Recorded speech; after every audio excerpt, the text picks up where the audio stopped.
I and my first boyfriend met at a party I went to in 2019. At that time, he was not a student. This party was bubbling and all vibes, but I was so uninterested, and he was the only one who noticed. He came to ask what was wrong, and from there we started talking. We exchanged contacts, and he was really fun to talk to. We would spend hours talking and laughing. We started dating in 2020, and everything was moving well. He didn't really have much, but I was not complaining because I am the kind of person who believes in my parents taking care of me and not my babe. We were doing just fine as couples, and we were really in love with each other. Or let me say, I was really in love with him.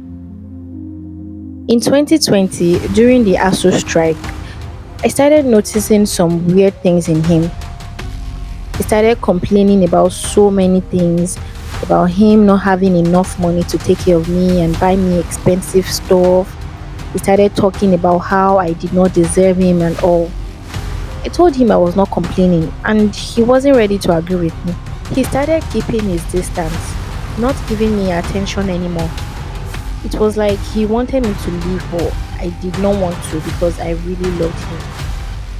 To cut the long story short, towards the ending of the strike, when I got back to school, I went to his place to spend the night.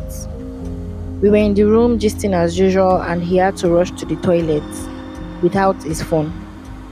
I don't know what I was thinking. I just picked up his phone and started scrolling through his chats.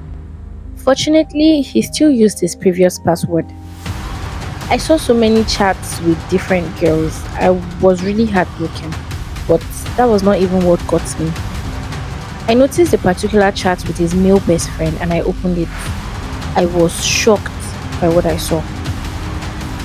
Apparently, my boyfriend was planning to give me up for rituals. I kid you not. I was shocked because this is not the Ola that I know. He's not moved by peer pressure. So, what changed? I have no idea. Without even thinking twice, I had to get out of the room.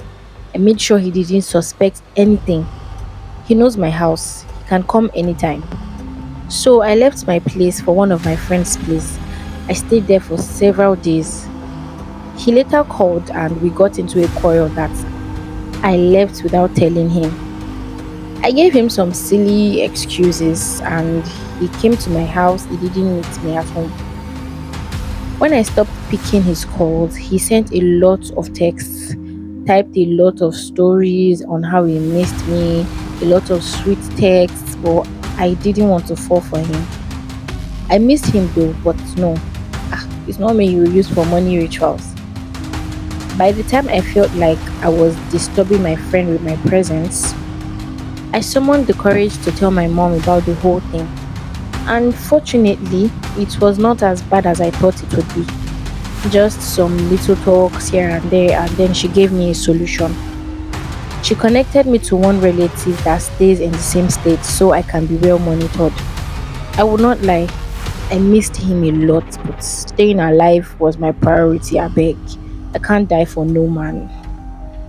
I've never been in a relationship since then, and at this point, I don't even think I want to get married anymore because that moment was the scariest moment of my life.